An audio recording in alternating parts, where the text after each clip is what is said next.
On this episode of Tales of Cities, I've come to Heihe in northeast China's Heilongjiang province, an urban gem by the China-Russia border. Here, I'm going to take you on a journey through exotic natural and man-made landscapes while experiencing this bustling hub of trading commodities. Well, here we go.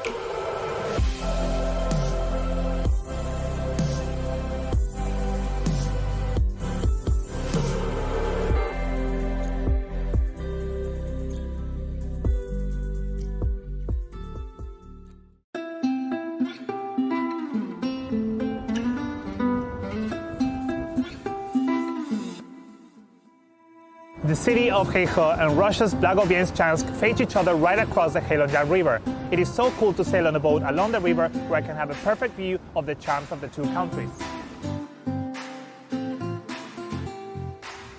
It's a rainbow that crosses the border!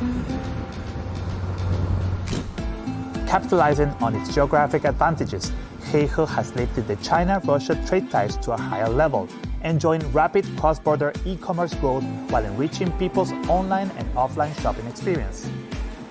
In order to prepare a meal for my next stop, which I'm not going to spoil for you until we get there, I've come to this huge store that sells imported Russian food and snacks. Let's see what we can get to cook to fill our stomachs.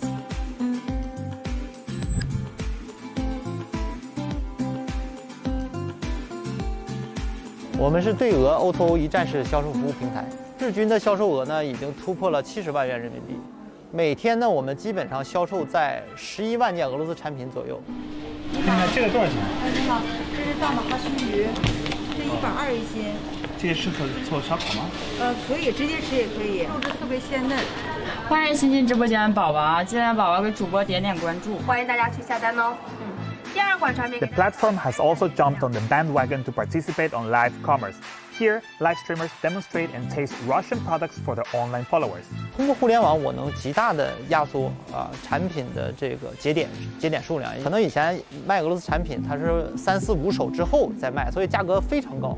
那我们觉得呢，这是互联网创业的一个机会。所以我回到老家以后呢，我通过来整合供应商然后整合供应链以及我们提供免费的仓储物流服务把俄罗斯优质的供应商直接引到国内，然后通过我们平台往外销售，所以极大的压缩了这个产品成本，来保证更多物美价廉的产品能够给到消费者。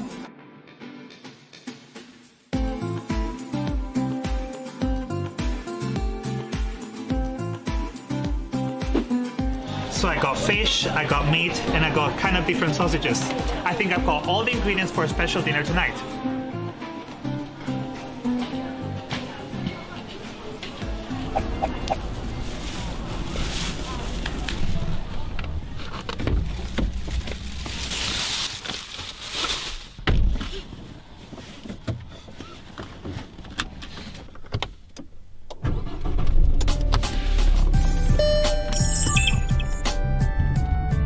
After packing the trunk of my car with food, I'm driving along National Highway 331 just by the border to catch a last glimpse of the city's autumn scenery before it's covered in snow during its mighty cold winter.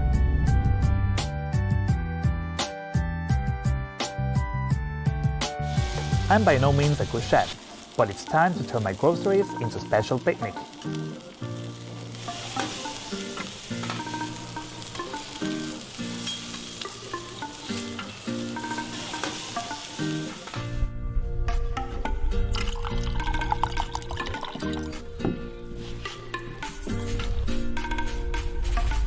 There is no absence of a bottle of vintage wine at a vantage spot where I can get to view an extensive sea of rocks. These are no ordinary rocks though. They are blocky masses of lava spewed by a volcano eruption that dates back 280,000 to 340,000 years ago. That's right. Now I'm in a huge volcanic area the size of 720 square kilometers. There are 5 lakes here that were interconnected by a volcano eruption, and they are called the Wu Dalian Chi, meaning 5 connected lakes in Chinese. The gigantic volcanic cluster mainly consists of 14 young volcanoes with heights between 400 and 600 meters.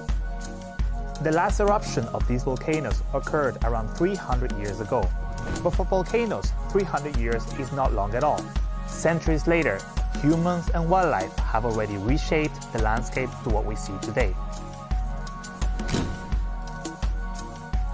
With its wealth of geological features, Wudalianchi is celebrated as a natural volcano museum and a living textbook on volcanoes.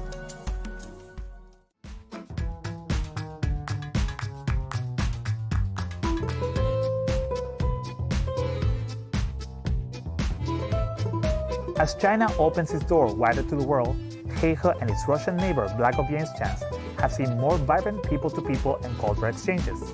One type of artwork has made its way to Russian art galleries thanks to the passion of Tao Dandan, who has been bonding her life with bird-fire culture since she was a little girl. 桦树皮文化呢，是我国北方狩猎民族的传统民间手工艺，是我们国家非常重要的非物质文化遗产之一。桦树皮画呢，就是从最早的、最传统的制作工艺，像粘贴呀、镶嵌这种，转变到现在这种桦树皮自然纹理画，就是利用整张的白桦树皮的天然的纹理和结疤，经过熏疗、烫化刻，然后利用这种天然的美稍作加工。做的那种天人合一的那种感觉。At the age of 23, Tao set up her own workshop.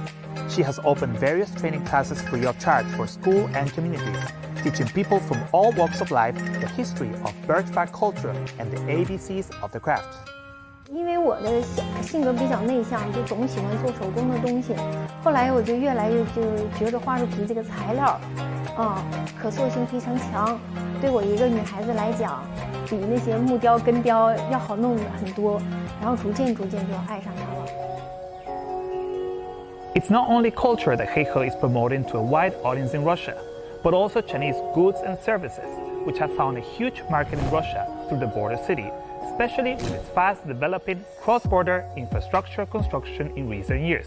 Established in 2019, the China Heilongjiang Pilot Free Trade Zone is undertaking more market-oriented reforms to reinvigorate the country's northeastern region and deepen trade ties with partners participating in the Belt and Road Initiative.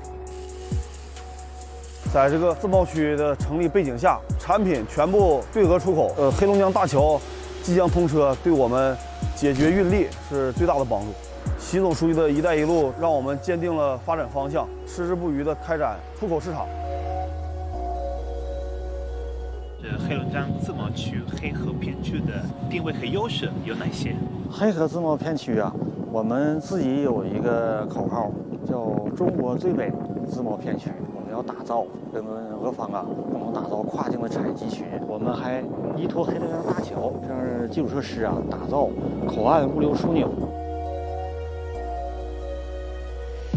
After talking with so many enlightening people in Heihe, I have decided to end my journey here with delicious local food, of course. Remember when I said I wasn't a good chef? I meant it, because here you get to taste authentic Russian cuisines. And 夜宵就是你们吃什么？你们去晚上吃饭呢？我们吃夜宵啊，烧烤。